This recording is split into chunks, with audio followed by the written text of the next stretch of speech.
जय श्री राधे कृष्ण। आप सभी का आपके अपने YouTube चैनल पे बहुत बहुत स्वागत है। आइए आज आप सब जानेंगे अधिक मास पुरुषोत्तम मास में पड़ने वाली परमा एकादशी व्रत के शुभ मुहूर्त के बारे में, पारण समय के बारे में, व्रत महत्व नियमों के बारे में और फिर सुनेंगे परमा एकादशी व्रत की कथा। आप सभी भक्तों को परमा एकादशी व्रत की ढेर सारी शुभकामनाएं।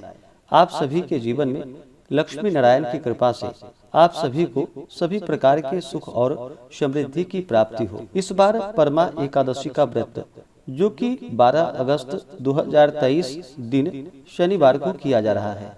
अधिक मास के कृष्ण पक्ष में पड़ने वाली एकादशी को इसे परमा एकादशी के नाम से जाना जाता है। एक वर्ष में 24 एकादशी का व्रत होता है। वहीं पे अधिक मास पुरुषोत्तम मास मलमास होने पर 2/26 एकादशी का व्रत होता है। हर व्रत का अपना अपना विशेष महत्व माना गया है।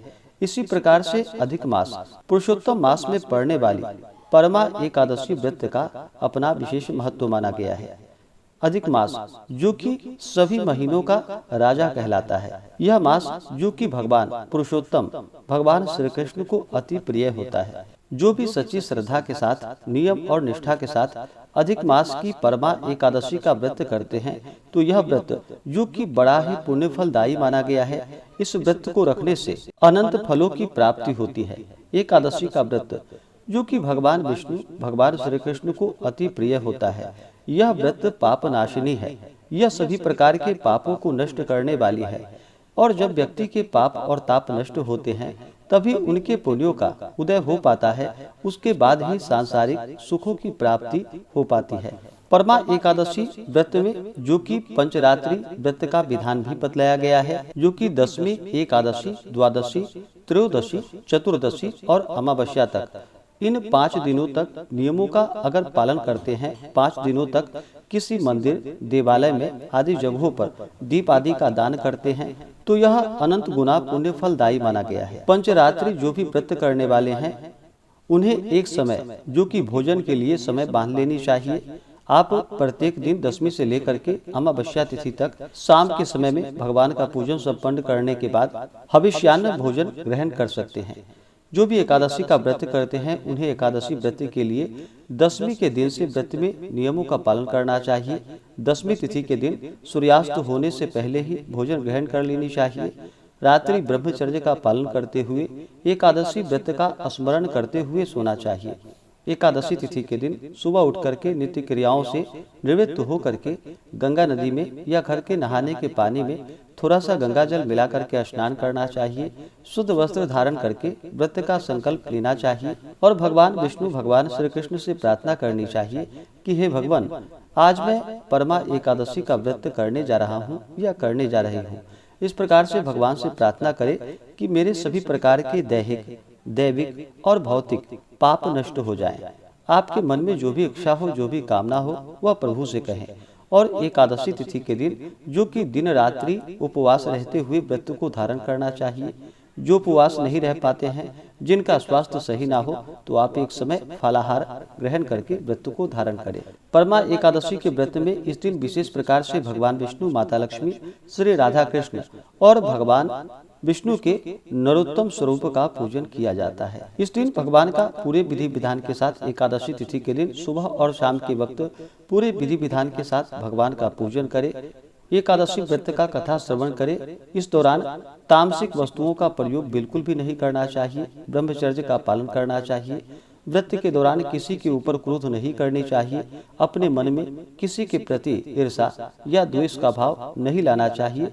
पूर्ण निष्ठा के साथ, भक्ति भाव के साथ भगवत चरण में अपना मन लगाना चाहिए और इस व्रत को करना चाहिए। एकादशी की रात्रि जहां तक हो सके जागरण करते हुए समय को व्यतीत करना चाहिए और द्वादशी सुबह स्नान करके शुद्ध वस्त्र धारण करके भगवान का पूजन और आरती कर ले। उसके बाद ब्राह्मणों को भोजन करवाएं, ब्राह्मणों को दान और दक्षिणा दें। इसके बाद फिर समय के अनुसार व्रत का पारण करना चाहिए।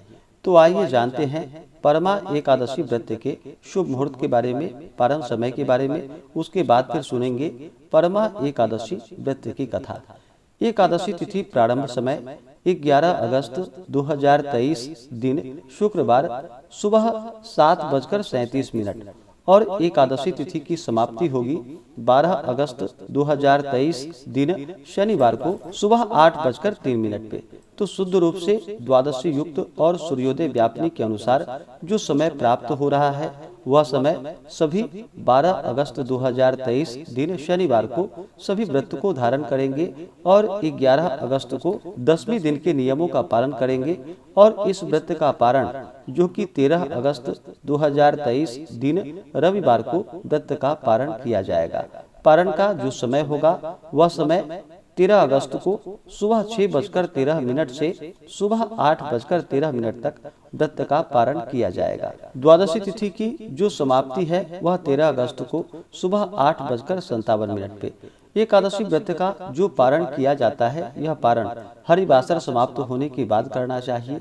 हरिवासर का जो समय होता है वह समय द्वादशी तिथि का पहला चौथाई हिस्सा वह हरिवासर का होता है। इस दौरान व्रत का पारण नहीं करना चाहिए।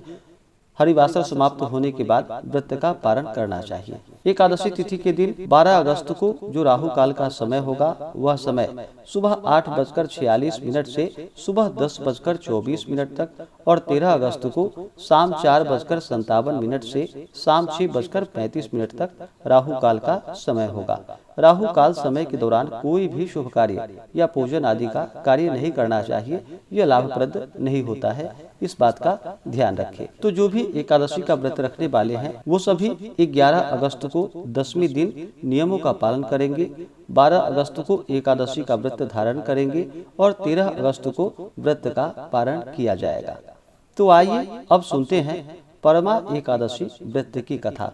अगर आप एकादशी व्रत के उपलक्ष्य में ब्राह्मण दक्षिणा, अन्नदान, वस्त्रदान आदि के लिए देना चाहते हो तो आप अपने श्रद्धा और सामर्थ्य के अनुसार हमें डिस्क्रिप्शन में जाकर के वहां से गूगल पे, फोन पे या अकाउंट नंबर के माध्यम से आप अपने श्रद्धा और सामर्थ्य के अनुसार हमें ब्राह्मण दक्षिणा प्रदान कर सकते हैं। तो आइए सुनते हैं परमा एकादशी व्रत की कथा। तो बोलिए प्रेम से भगवान विष्णु की जय, माता लक्ष्मी की जय, श्री राधा कृष्ण की जय, सर्वदेवी देवता की जय। एक बार की बात है, युधिष्ठिर ने भगवान श्री कृष्ण से कहा कि हे प्रभु, हे भगवान, मलमास अधिक मास की कृष्ण पक्ष की एकादशी का क्या नाम है एवं उसकी क्या विधि है, सो आप कृपा करके हमें बतलाइए। तब भगवान श्री कृष्ण ने कहा कि हे राजन, पुरुषोत्तम मास के कृष्ण पक्ष की एकादशी का नाम परमा है। यह भुक्ति और मुक्ति दोनों को प्रदान करने वाली है। इसके करने का विधान वही है जो पद्मिनी एकादशी व्रत करने का है। प्राचीन काल में एक काम्पिल्य नाम का नगर अत्यंत ही समृद्धशाली एवं सुंदर था। उस नगर में एक धर्मात्मा ब्राह्मण अपनी स्त्री सहित निवास करता था। वह ब्राह्मण अत्यंत दीन और दरिद्र था। उसकी स्त्री परम धर्मात्मा और पतिव्रता थी। उसे जो कुछ भी मिले उसमें से वह अतिथियों का सत्कार कर बचा हुआ अपने पति को खिलाकर और अनवरत वह खुद उपवास कर निराहार रह जाती थी। इस प्रकार करते करते उसका स्वास्थ्य बिगड़ने लगा और वह अत्यंत दुर्बल हो गई। यह देखकर ब्राह्मण बड़ा दुखी होकर अपने को ही कोसने लगा कि जब मैं स्त्री का भरण पोषण नहीं कर सकता तो मुझे विवाह ही नहीं करना था। अपने मन में बहुत कुछ सोच विचार कर उसने अपनी स्त्री से कहा कि हे प्रिय, मेरी वजह से तुम महान कष्ट को भोग रही हो। यही मुझ दरिद्र के साथ तुम्हारा विवाह न हुआ होता तो कदाचित तुम्हारी यह दशा न होती। अब तुम मुझे बतलाओ कि इस दरिद्रता को दूर करने के लिए क्या करूं? यदि तुम कहो तो मैं अब यहाँ से कहीं अन्यत्र जाकर धनोपार्जन करने का प्रयास करूं। अपने पति के ऐसे वचन को सुनकर सुंदर स्त्री ने कहा कि हे प्राणनाथ, आप क्या कर रहे हैं? दासी से क्या अपराध हुआ है जो आप दासी को त्यागने का विचार कर रहे हैं? आप कहीं न जाइए, अपने घर में ही रहिए। ब्राह्मणी के ऐसे वचन को सुनकर ब्राह्मण चुपचाप रह गया। संयोगवश एक दिन उसके घर पर महर्षि कौंडिन्य जी आए। दोनों प्राणियों ने उनका यथाशक्ति आदर सत्कार किया। उनको भोजन इत्यादि कराकर ब्राह्मणी ने महर्षि को हाथ जोड़कर और प्रणाम कर नम्रता पूर्वक कहा कि मेरे स्वामी दरिद्रता से घबरा गए हैं, वह परदेश जाना चाहते हैं। सो हे प्रभु, कोई ऐसा व्रत मुझे बतलाइए कि जिसको करने से मेरे स्वामी इस दरिद्रता से छूट जाए। ब्राह्मणी के ऐसे वचन को सुनकर कौंडिन्य ऋषि ने कहा कि हे महाभागे, तुम पुरुषोत्तम मास के कृष्ण पक्ष की परमा एकादशी का व्रत करो, तुम्हारा मनोरथ सिद्ध होगा। इसी एकादशी के पुण्य और फल और प्रताप से धनपति बन गए। इस एकादशी के पुण्य एवं फल प्रताप से महाराज हरिश्चंद्र का गया हुआ राज्य पुनः प्राप्त हुआ। साथ ही साथ पंचरात्रि व्रत का महात्म्य और भी अद्भुत एवं महान है। दशमी से लेकर अमावस्या तक नित्य प्रति स्नान कर भगवान का पूजन कर निराहार रहकर व्रत करे और रात्रि में जागरण करे। यह नियम 5 रात्रि तक बराबर चलावे तो अवश्य ही मनोवांछित फल को प्राप्त होगा और अंतकाल में विष्णु लोक की प्राप्ति होगी। और यदि 5 रात्रि तक केवल एक बार संध्या समय भोजन करे तो महान फल होता है।